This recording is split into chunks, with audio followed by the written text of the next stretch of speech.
As you guys may have seen, today's lesson is all about trying to take what you guys have learned so far at St. John's and try to extend it outside of the classroom. So what are some of the capabilities and projects that you guys can take on yourself, some of the libraries that you can use that you might not have known about just based on some of the classes that you've taken at St. John's.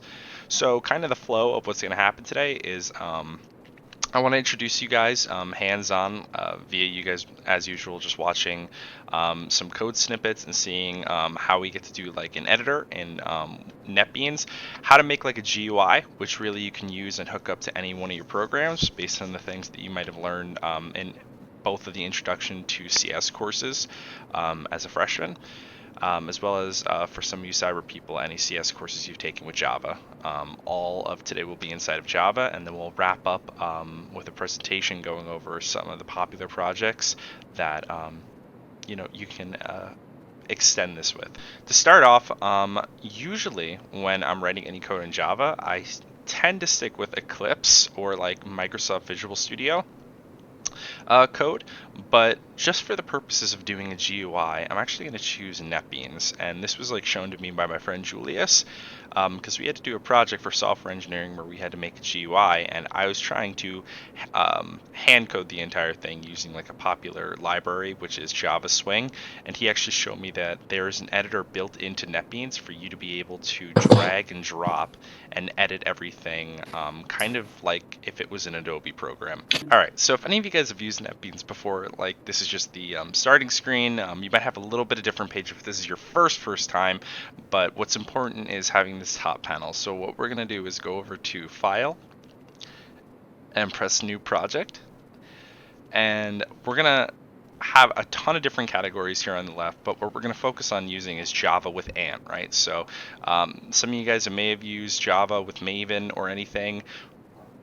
We're just going to stick with Java with Ant because it's just a standard Java application.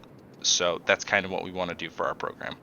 So I'm just going to go ahead and go Java with Ant, and underneath projects, I'm going to choose Java application. And now for the project name.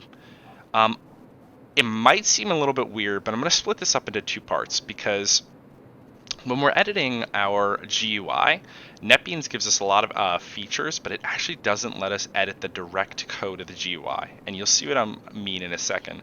So what I'm going to do is set up the GUI as its own project and set up actually using the GUI for something else a little bit later. So why don't I say testing GUI, right? And you can obviously choose your own project location, that doesn't matter, but I'm going to keep it where it is for default. And I'll press finish. All right, cool. So you've gotten your package made with the same name, which is the default package, and we have testing.gui.java, which is just our standard testing GUI class. This is all just what Netbeans does the first time that it's going to make a project for us. So what I'm going to do is I'm going to come over to the project on the left.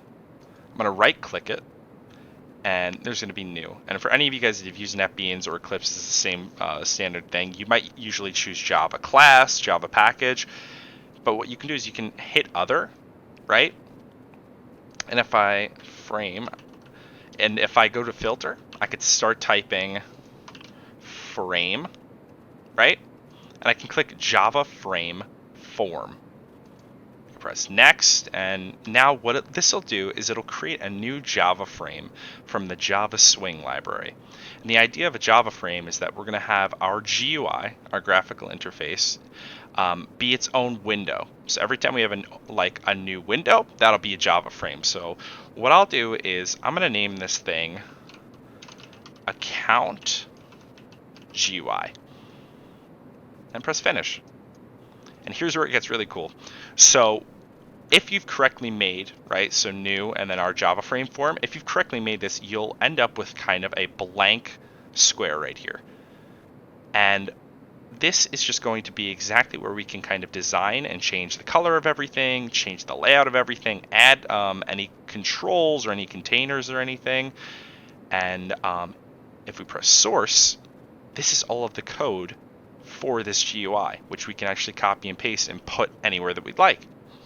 So right now we're going to focus on design because we actually want to put things into here, modify the entire thing.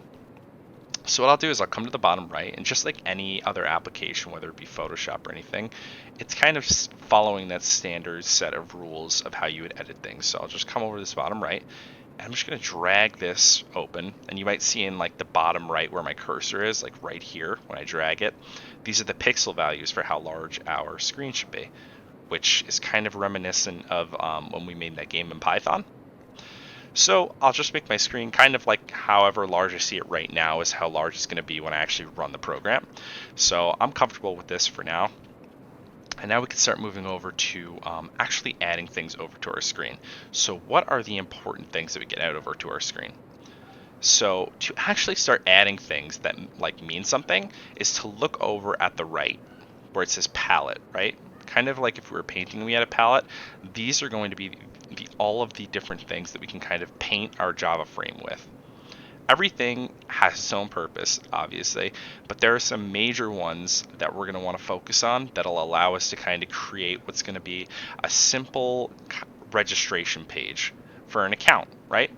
Because you might want to make a class for an account or a class for a student, anything that is like a simple class structure that we want to use in object-oriented programming. The purpose of this GUI is going to be so that you can actually enter the data and interact with that class without you having to do it through the command line. Okay, so what are the biggest things that we can kind of take away from the side over here? Okay, so the swing controls, right, are our biggest contenders in how we're going to mess around with doing everything. And there's 3 major ones, right? So to start off, why don't we kind of label what we're going to do? So I'll come over and I'll drag one of these labels from the side right over here. It'll just say JLabel1, but what I could do is I can come inside of here, I could double click it, and I can start editing it. So maybe I want to say account registration. I'll press enter. The purpose of a JLabel is so that we can actually just place any text anywhere that we want. Anytime that we want to just display any text that's not going to change really, or that we want to be like a label, is when we're going to put a JLabel. I can make this bigger if I wanted to, right?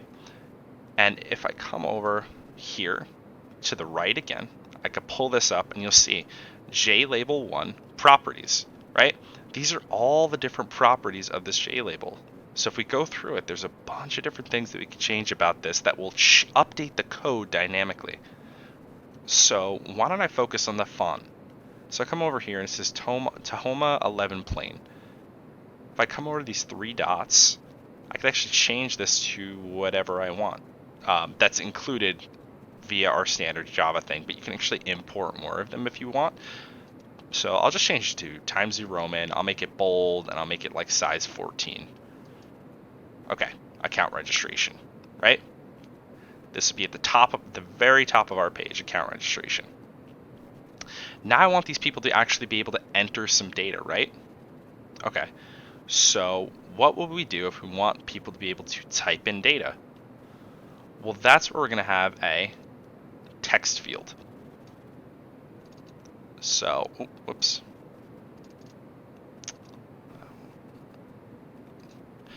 That's where we're going to have a text field. So if I take this text field, say I wanted to place it right over here, and this is where I want people to be able to open their names. In fact, the editor inside of Netbeans is so nice that if you see when I'm dragging this, I could actually tell how to line this up directly with other things so that things are proportional to each other. All right, so this is where I want people to enter their names, right? But I don't really want people to see anything here the first time that they're going to enter their names. So maybe I could just put nothing on the side over here where it says J text field and just press enter. Now it's just an empty box, kind of like you would see at any account registration page.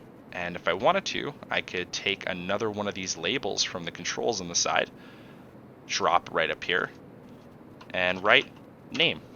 That way people know that that's where they have to enter their name. This same exact format is kind of what I'm going to do for the rest of this whole entire thing. So what we can do is take another label and say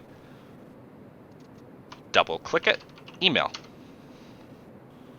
And then take another one of these text fields from the side, drop it, drag it to make it whatever size I want so that it's all the same, pull it up if I wanted to, and whoops.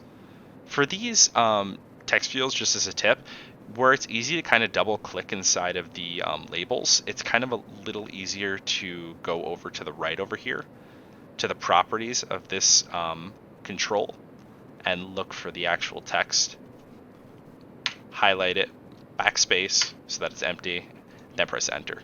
So we've got name, email, and it's actually so advanced we can copy and paste this if we wanted to. So I could copy, paste this whole entire thing, right? And then actually change name and email right here. Again, so maybe the last thing I would want is something like password, right? And then lastly, we could have, well, let's keep it to that. Keep it simple. Okay. And I'll just drag this a little bit down. Okay. So the really cool part here is that usually messing around with JavaSwing, you'd have to do all of this code yourself. The nice part about doing this inside of Netbeans is that it kind of gives us this drag and drop format. The last thing that I want to add over here for my swing control is a way for us to kind of submit things, right?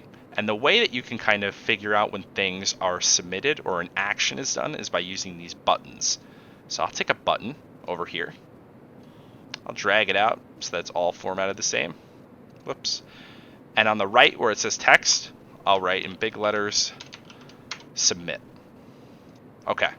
So now we have a basic page made up of labels, right?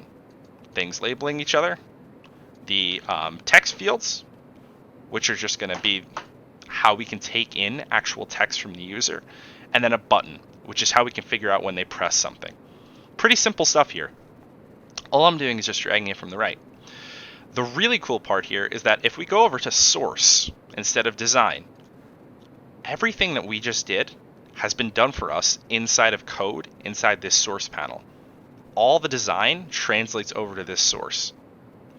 There's just one problem, right? If I wanted to mess around and, be able to tell what this box is and to be able to get anything that comes from this text field or this text field or this submit button, right?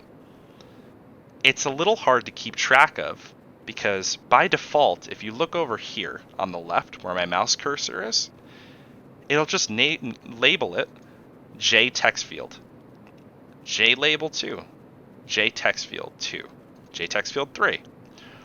We want our variables to actually be what they're intended to be, right? Instead of there being a bunch of J text field names inside of our code and it being hard for us to figure out where the password is when we need to get the password or where the email is and vice versa, we want it to be a little bit easier.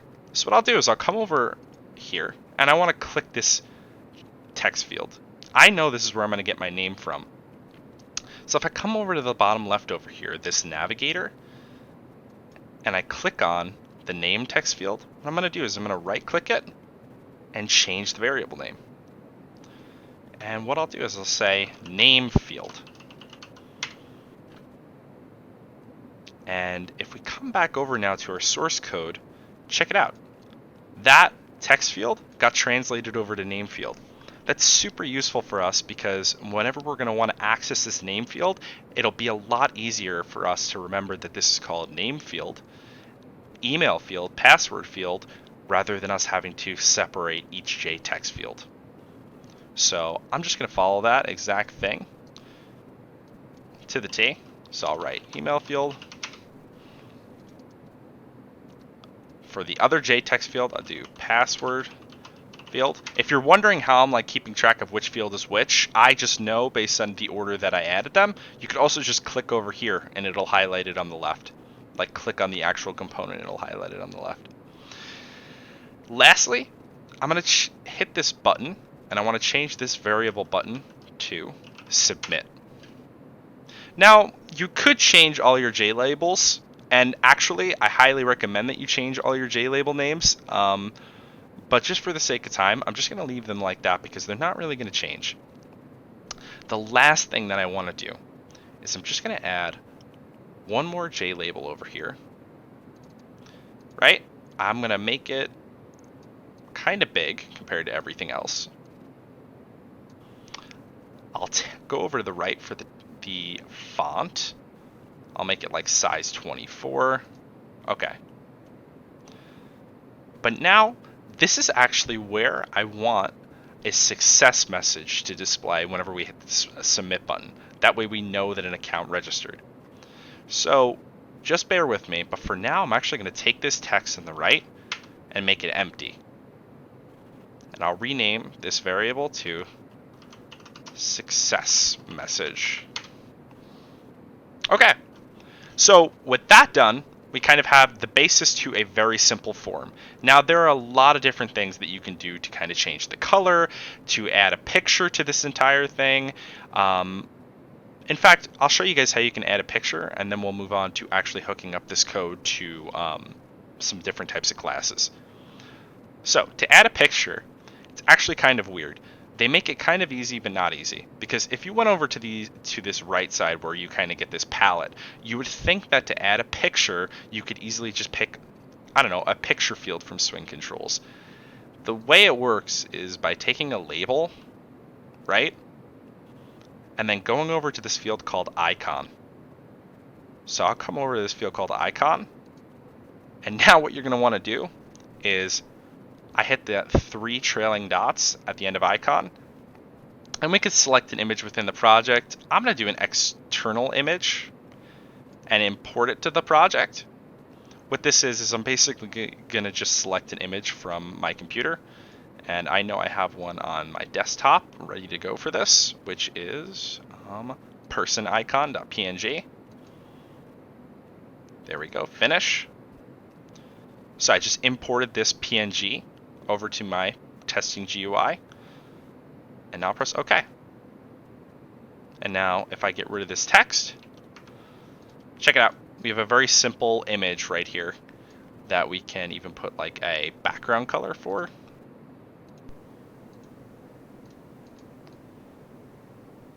All right, so that's just a way that you can get a very simple image. Mine is kind of transparent. I just wanted to show you guys in theory how you can get an image for everything.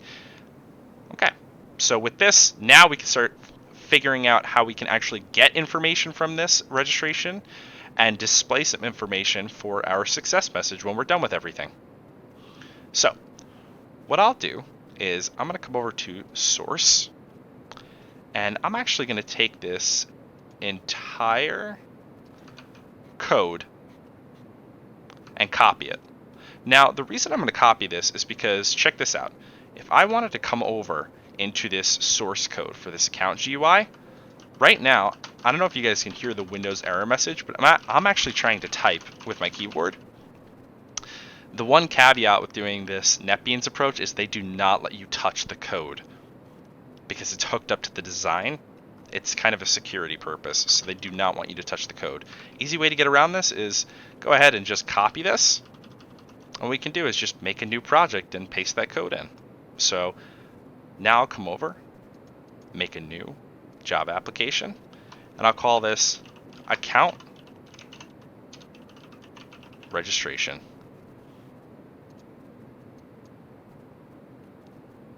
All right. And now what I'll do is I'll make a new Java class, and I'm just going to call it GUI. And have nothing in here, and just copy my code. Very simple. All right. So now, what can we kind of do to hook this entire thing up and get any information to it? Right now, the only issue, in case you guys are wondering what I'm trying to fix, is I labeled inside of my other package for that class to be account GUI. Here, I just labeled it GUI. So if you don't want to stick to the exact name, you're going to have to just fix it very quickly, which is the error that I'm occurring. So I'm just changing every single time that this account GUI class is called and just changing the name to GUI. So I apologize for that, but that fixes all of our errors.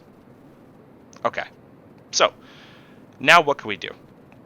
The way that I like to do this is obviously you want to separate your classes appropriately inside of Java. So as you guys might have seen in your, I don't remember if it was my first semester in freshman year or my second semester in freshman year, where I started to make objects and classes. But what we're going to do is just make a very simple class for an account and try to make an object whenever we make an entry onto our GUI. So I'll come over inside of our package, I'll make a new class, and I'll call it account.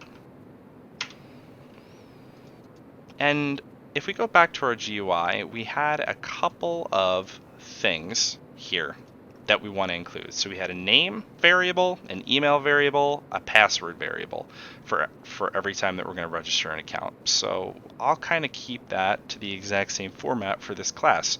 So I'll make a private string name, private string email, and the same thing for password.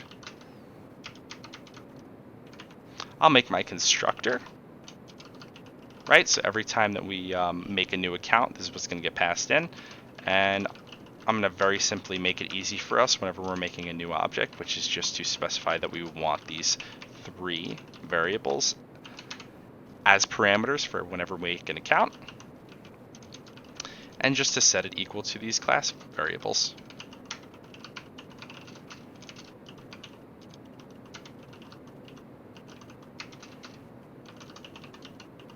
Okay. That's kind of all that we need in terms of the account. Now, obviously, if you're making an account, you might want to include a lot of different methods. Like we could have one public get name, right? Which would just very simply public string get name, which would just return the name of the thing if we wanted to use it for the other application. But the only thing we're kind of trying to prove as a proof of concept here is just how we can hook up the GUI over to an account, right? So I've got my GUI class, and I'll shut off my other tabs here. I got my GUI class, and I got my account class, right? So how are we going to hook these things up? Well, we have this public void run, right? GUI set visible run. Every single time, right, that this run, right, as the editor showed us, create and display the form, it's going to show this Java frame form whenever this is called, right? So we want to figure out how we can kind of get our account in here, do anything that we need to do with our account before this thing is run. So there's a couple different things that we can look at.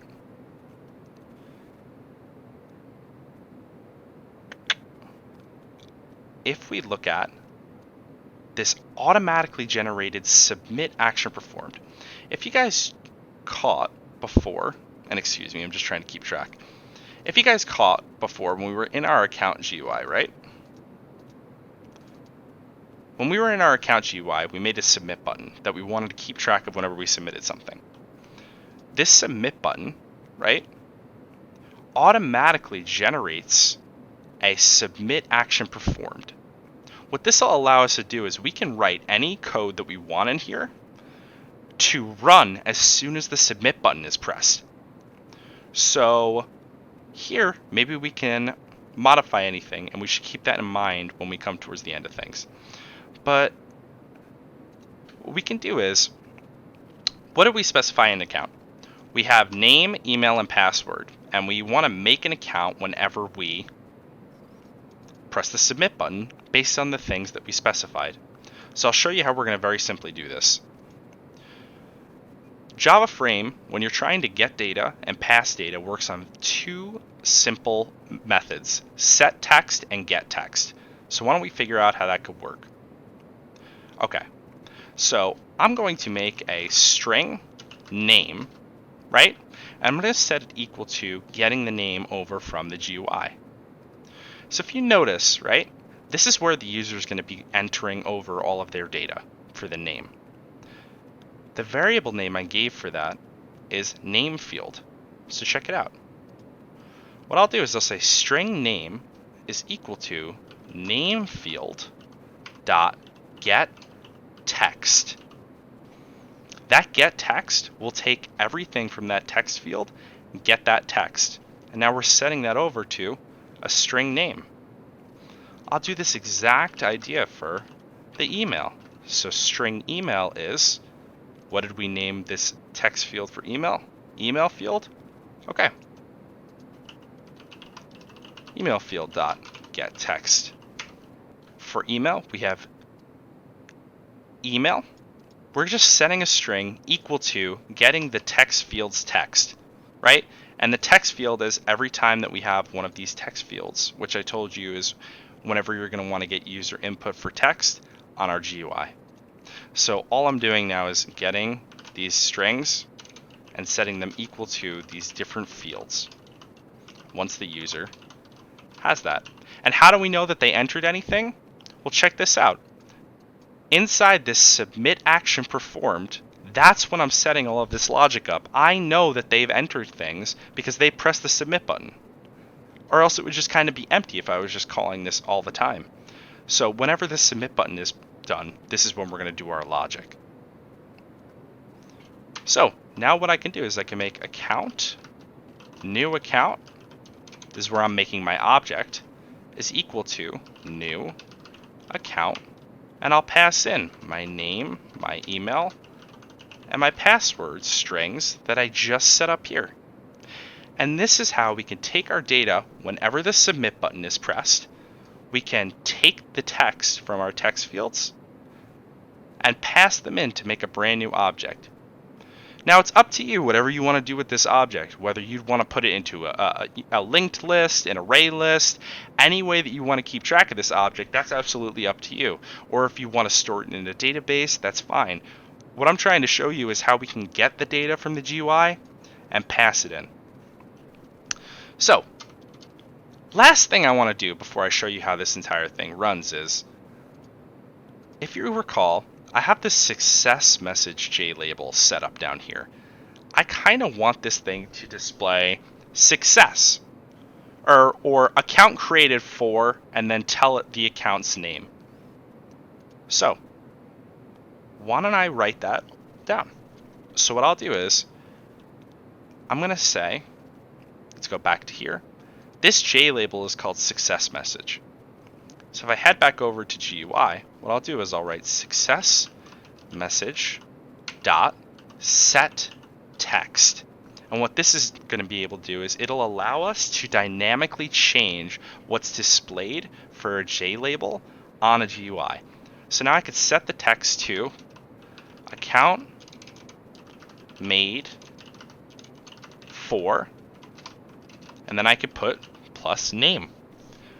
So what I'm doing here is I'm going to say, set that success message to account has been made for the name of the person that just pressed the submit button, that wrote their name up there. Ah, right, okay. So I'm just going to do myself a favor right now. The issue that it's having is it's trying to set this icon over, but I never had an icon basically set up for this new thing that I made. So what I'll do is I'll just drag over this person icon.png into this package so that I can actually, the issue it was having is if you see it says null pointer exception, it's trying to find that image, but we never had that image actually specified inside of here. So I'm going to just copy it over. And now if I try to run this file,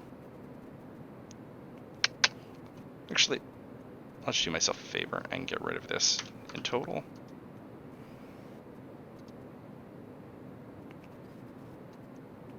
We have a running GUI, name, email, password. When I type in Vince, email at email.com, and password, and I'll press the submit button, account made for Vince. The idea here is not to, I know it seems a little bit boring in the fact that there's not a lot of color, there's not a lot of images made, right? But the idea here is to show you how you can actually take text and pass that in to anything that you would like to do. Whether you want to make an object, whether you want to have that call a completely different method, it's completely up to you what you want to do, but having this GUI behind you is just another way for you to interact with your user and to make your program a little bit more enjoyable for yourself when you're coding, right? If I put Isaac here and I press submit, account made for Isaac, right? And if you were actually seeing the logic and we were passing this into an array list, it would be making an object every single time for the account, which is just super useful for, say that you had students, right? Because I know that's a project, students and teachers. You can make a GUI for making students and making teachers, just so that you can have a little bit more fun testing out your programs instead of actually having to do this through command line. Does someone have a question? I heard someone's mic go on. Hi. So the thing is, I've actually moved away from Netbeans and went into Eclipse. Is all this possible on Eclipse? Yes, totally. So Eclipse has this alternative to it. I just found basically that I can send you over the article because I use Eclipse more and I wanted to do it that way. It's just that you have to kind of use the Eclipse store to download an extension to do this all. Oh. Netbeans just has it built in automatically. So that's why I Right. kind of prefer to do it through Netbeans, but it's totally possible through Eclipse. And I'll send that after we're done with our next portion. All right. So I guess without any further ado, Faizan, if you want to move on to your part to show everybody all the other different applications and programs that you guys can do, just to give you a little bit of inspiration and how to move forward with some Java projects. All right. All right, guys. So I'm going to be showing you guys 5 different projects you can work on in Java that really help you understand like key concepts and mainly improve your logical thinking and problem solving skills. Now, these projects are going to be in order from easiest to hardest. So I recommend you guys try the first few projects first before moving on to the later ones, as they can get a bit complicated. But I'll also be providing you guys with the code and everything right after I'm done with this. So first up, we have Hangman. So if you guys work on this project, you'll get familiar with getting user input and utilizing the scanner class in Java, as well as for loops and while loops, which are essential to understand in order to work on more advanced projects. You guys will also learn things like arrays and Boolean logic, so understanding when the player wins or loses and how you know if the player guessed the word correctly. Now, this is a great project to work on if you're just getting started off, and it's personally something that I worked on when starting Java, and it really helped me solidify my knowledge on like loops and arrays. So for the next project, we have TicToe, which is a great all-around project to improve your logic skills. If you guys work on and finish this project, you'll become very familiar with methods in Java as well as loops and 2D arrays. Now, understanding arrays and how to add to them or manipulate them is very crucial because every advanced program in Java uses arrays in some way. So it is how you can store and organize data, and it's just very important to understand. Now, you guys will also get good experience with switch statements, which is an alternative to if statements, and it really just improve your logical thinking and how you work on conditionals all around. If you guys finish this project, you'll be in very good standing moving forward with more difficult CS concepts, and you can even improve this program to make it so you verse a computer and make it so the computer can beat you every time, or at least tie it every time. So after that, we have a password generator program, which is a great combination of like CS and cybersecurity concepts. Now, with this program, you'll gain a lot of experience with string manipulation.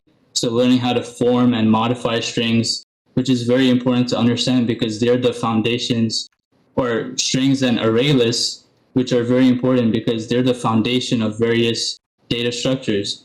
And data structures is actually one of the most important CS classes you will take, because to get into the industry for software engineering or basically anything CS related, you have to be very skilled in data structures. So this is definitely a great project to work on to really help your knowledge in that. Now, next up, we have a Pong game, which will help you guys understand GUIs and how to display various graphics and basically implement a physics system that represents the ball. Now, this program is a perfect example of object-oriented programming, which basically Vince gave you guys a quick overhead of. You guys will gain a lot of exposure to classes and how they interact with each other. So, including concepts like inheritance, polymorphism. So you learn a lot of those concepts by working on this project. And you also learn about something called key events, which Vince also kind of got into, but it's how you can execute certain commands if you press a key on your keyboard. So this is one of my favorite projects. Now the last one is actually my favorite. So we have Flappy Bird, which includes a lot of the same principles from the Pong game. But for this project, you guys will focus more on the graphics aspect of the game. So as you know, when you play Flappy Bird, your character is moving and you have to avoid getting hit. So your program has to generate those pipes you see when you play the game, and you gain a lot of exposure to with working with conditional statements. So it's how you check if your score, and once you pass one of those pipes, like how do you make your score go up? You work on stuff like that. And overall, if you guys can complete this project and understand all the aspects of it, you can take on any project after this. It does get a bit advanced, but I do have a whole YouTube video. I have YouTube videos for all these projects linked in the GitHub that I'll be sharing right after this, where you guys can follow step by step on how to make this program. Now, lastly, I just have some tips for you guys. If you want some inspiration, or actually, so a lot of you guys, you get stuck when you encounter some errors in your projects, and I just want to say, like, the first thing you do when you encounter an error in a program is to first just try to figure out or see where the error is in your program. And if you can't figure it out, just be resourceful. Use Google and Stack Overflow. Copy paste the error message into Google. And I can't even explain how much Stack Overflow has helped me. I don't think I would have gotten through any of my CS classes if I didn't have Stack Overflow. So make sure you be resourceful and take advantage of sites like that, because Stack Overflow is made for the sole purpose of fixing your errors. Now, if you guys want inspiration for other CS projects to work on, think of combining CS with your other interests. For example, like I like music and have a really specific music taste, so I made a program that recommends me songs based on my Spotify listening history. Another example is I love investing in the stock market, so I made a program to help me find the best stocks to invest in. So I hope that you guys take some inspiration out of this and for your own future projects. So lastly, I want you guys to take the code from these projects and modify them and improve them in some way. So try to add different features or put your own twist onto them. For example, try to improve on the tic-tac-toe game and make it so you can verse someone else online, or make it so the computer is unbeatable.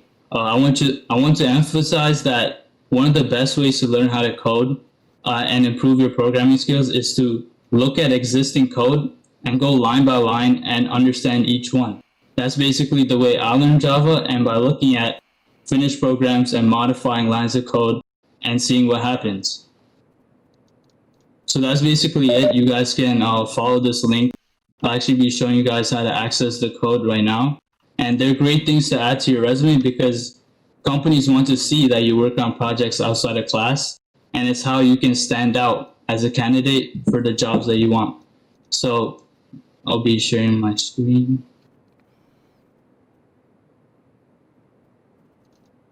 Okay. Yeah, I'm just going to show them the GitHub.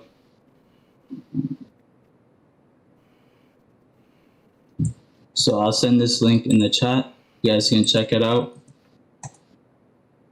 And so basically, if you guys want to download the code, there's basically two ways of doing that. If you have Git installed, which I have the link here to download it if you don't have it, you basically do just that. So you run git clone in your terminal, and I'm going to share my terminal so you guys can see what actually happens. We can't see. Okay. Okay, there we go. Yeah. So basically, all you have to do is write git clone, and then you click on the green button here which says code. Just copy this link, go to your terminal, just paste that link, and then press enter.